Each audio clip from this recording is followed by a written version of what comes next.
Maximizing your short-term rental business with the power of Instagram. That's going to be the subject of this video. Welcome, my beautiful people. Fernando David here. And today I wanted into using Instagram as a tool to grow your short-term rental business. Now, you guys probably already know we need to figure out, as short-term rental operators and short-term rental hosts, if we want to stay in the game today, we need to stand out. I've mentioned that 1,000 times in prior videos. But more importantly than that, we need to have a bigger reach.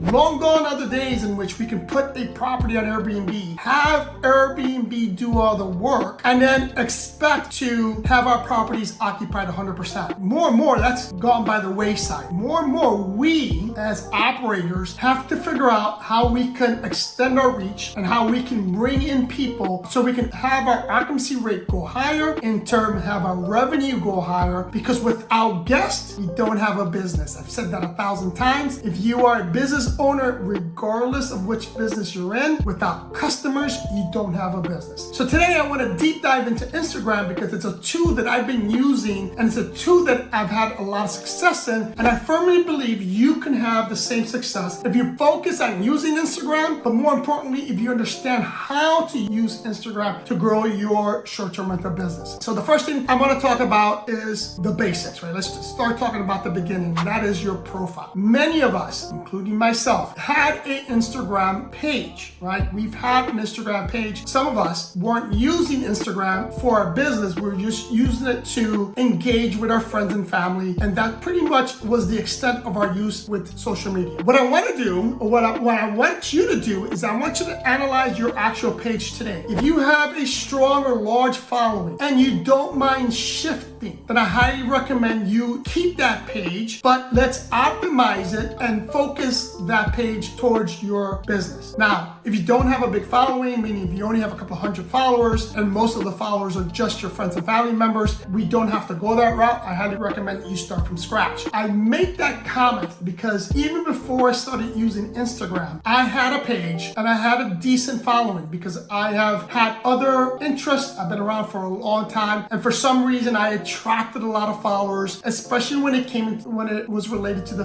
fitness side of my personal life, because most of you may or may not know, I still am a gym owner. I was big in the CrossFit community, especially here in South Florida. That's what I mean by big. So I had a big following. As a result, I had a decent size followership within my Instagram. But when I started realizing that I wanted to use Instagram to grow my current business, which is my short-term rental management business and my short-term rental business, instead of creating a whole new page, I just shifted and repurposed my current page. So on your profile, the first thing that you need to do is create some type of catchy phrase so that people remember you. The next thing you need to do that I think is extremely important is that you have it linked to your either website, which I hope you have, because I've been preaching that for a long time. But if you don't have that and you're only advertising on Airbnb or VRBO, then have it linked that's directed to your listing. Optimize and learn how to optimize your profile. It's step number one. Step number two is understanding how Instagram is being used by people today. I'm going to give you a story that's going to help you understand that. I had no clue prior to May of this year how the majority of people are using Instagram today. If you follow my channel, you know that every year I travel to Europe. I spent a good amount of time in Europe. This year, I went to Europe with my son and his girlfriend. And one of the things that I noticed is that my son and his girlfriend were planning the trip using strictly Instagram like a search engine. So that got me thinking, how are people using Instagram today? So quick research led me to an interview of the CEO of Instagram. During that interview,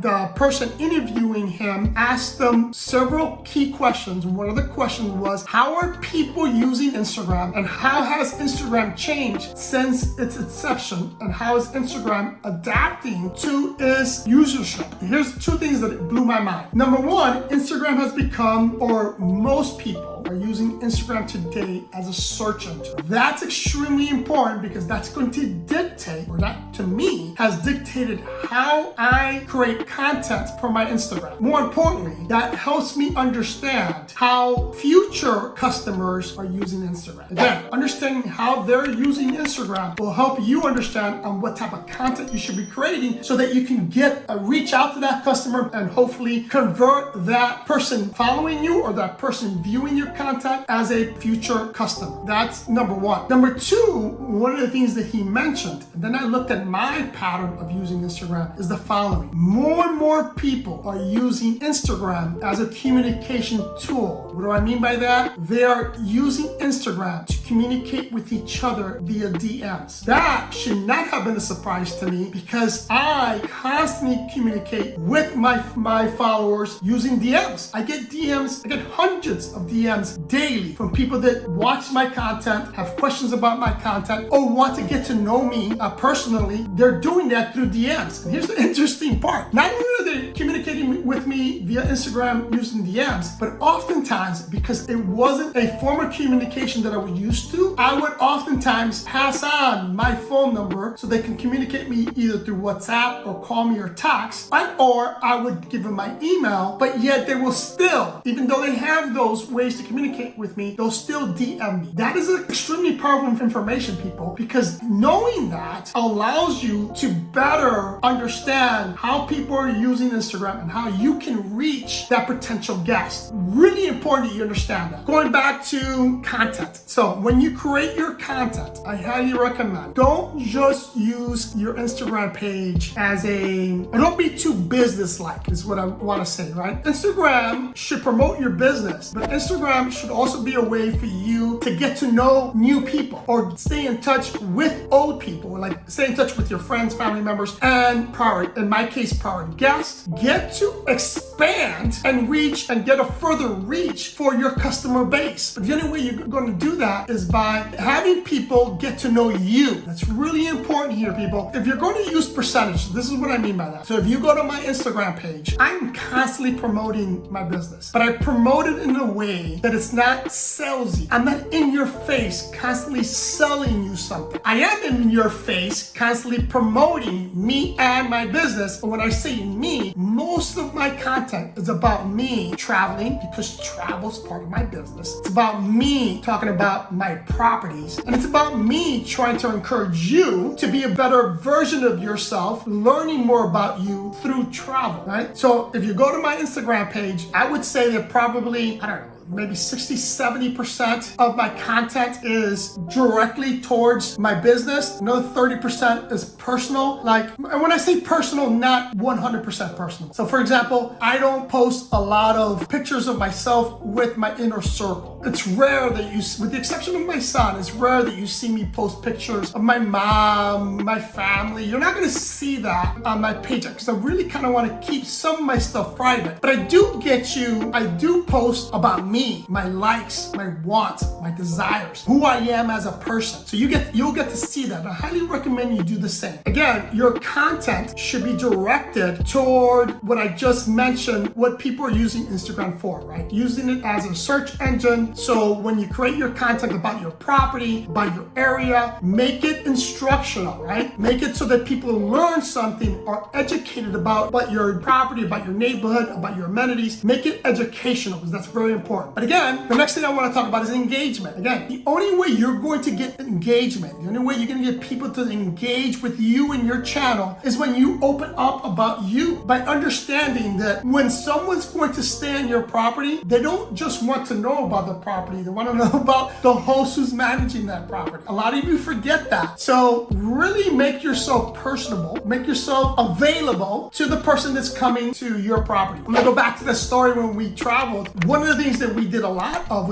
is that we communicated with, for example, we stayed at a lot of short-term rentals. Before we booked it, we communicated with those people that had Instagram pages, got to know them, asked them a lot of questions, got to understand the location, what their positives and negatives were about that. We got to know that host. So we felt more comfortable when we booked that property. But in addition to that, like I mentioned, we didn't just, unfortunately for those hosts, they didn't just talk about their property. They talked about the neighborhood. They talked about the area. So we were able to ask them, hey, which restaurants are close by? Which attractions were close by? What did they recommend we do when we go there?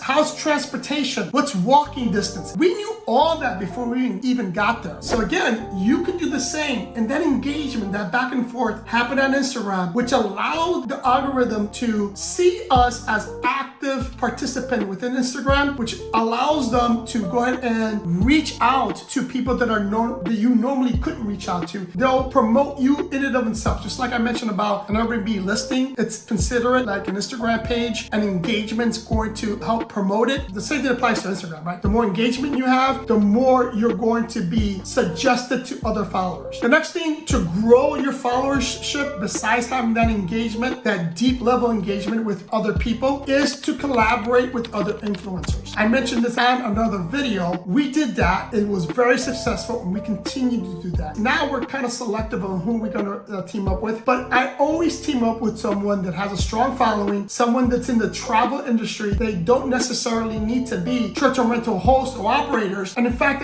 I now want more travelers, people that are not hosts, but they're in the travel industry. I want to team up with those people. I want those people to come stay in my property. I want those people to promote my properties because it allows me to reach. Again, the goal here is to have an extended and broader reach within our industry. I want those people to get to know us, get to know our properties. So if and when they decide to travel to where we have our properties, that they reach out to us, that they DM us and they ask us if our properties are available, what we suggest they do when they're here. So collaborating with influencers is going to be very important. It's going to help you grow your followers, and it's going to give you a broader reach so that you can have more potential guests coming to your property. The next thing that I highly recommend is that you, on a monthly basis, use Instagram to feature a property. Now, this only applies to those of you that have multiple listings like we do, but each month, go onto your listings and figure out which listing is lagging behind. If you see a listing that's lagging behind, I'm going to assume that you first optimize that listing to make sure that the reason it's lagging behind is not because there's any deficiencies. It's just because it doesn't have enough eyeballs. But let's assume that you optimize the listing, everything's perfect, you just don't have the eyeballs. Then I want you to take that listing and feature it on your